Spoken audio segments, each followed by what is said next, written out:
अच्छा साथियों, हर हर महादेव, जय पासी समाज। आप सुन रहे हैं सिंगर जितेंद्र पासी को।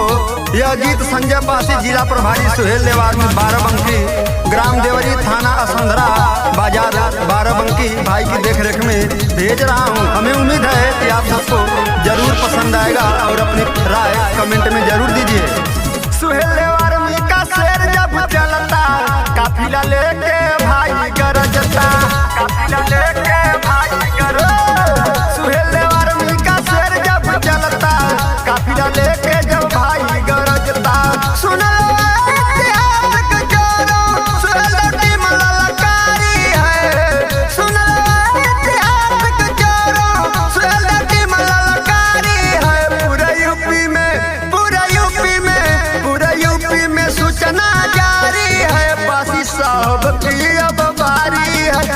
यूपी में सूचना जारी है, पासी साहब की अब बारी है। और साथ ही साथ सुहेल देवार के राष्ट्रीय उपाध्यक्ष, युवा जोश, कट्टर सोच रोहित पासी, और साथ ही साथ युवाओं के साथ युवा दिल की धड़कन डॉक्टर नन्हेलाल पासी समाज से भी है।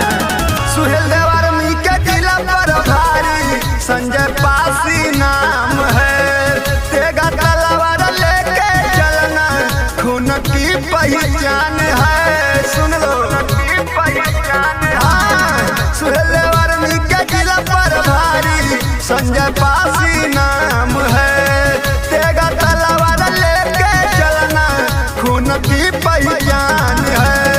जिला बाराबंकी देवरी, जिला बाराबंकी देवरी, पहचान यही हमारी है। पूरे यूपी में, पूरे यूपी में, पूरे यूपी में सूचना जारी है, पासी साहब की अब बारी है। पूरे यूपी में सूचना जारी है, पासी साहब की अब बारी है।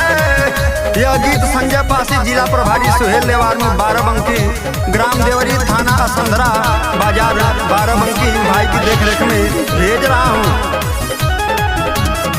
राष्ट्रीय अध्यक्ष योगेश पासी, संजय पासी ने ललकारा है। डरते नहीं हम दुश्मन से, महादेव का सहारा है, महादेव का सहारा है। राष्ट्रीय अध्यक्ष योगेश पासी, संजय पासी ने ललकारा है। डरते नहीं हम दुश्मन से, महादेव का बस सहारा है। इतिहास पढ़ो पासियों का, इतिहास पढ़ो पासियों का, सुन कोमल लड़ाकू हमारी है। पूरे यूपी में, पूरे यूपी में, पूरे यूपी में सूचना जारी है, पासी साहब की अब बारी है। पूरे यूपी में सूचना जारी है, पासी साहब की अब बारी है। और साथ ही साथ सुहेल देवार के राष्ट्रीय उपाध्यक्ष, युवा जोश, कट्टर सोच रोहित पासी, और साथ ही साथ युवाओं के साथ युवा दिल की धड़कन डॉक्टर नन्हेलाल पासी समाज से भी है। गंगा वक्त सहरावत की धरती बाराबंकी कहता है। सुहेल पासी के भक्त संजय पासी, तलवार जब लहराता है, तलवार जब लहराता है। गंगा वक्त सहरावत की धरती बाराबंकी कहता है। सुहेल पासी के भक्त संजय पासी, तलवार जब लहराता है। गए जितेंद्र संजय पासी, गए जितेंद्र संजय पासी की यही तैयारी है। पूरे यूपी में, पूरे यूपी में, पूरे यूपी में सूचना जारी है, पासी साहब की अब बारी है। पूरे यूपी में सूचना जारी है, पासी साहब की अब बारी है। हर हर महादेव, जय पासी समाज।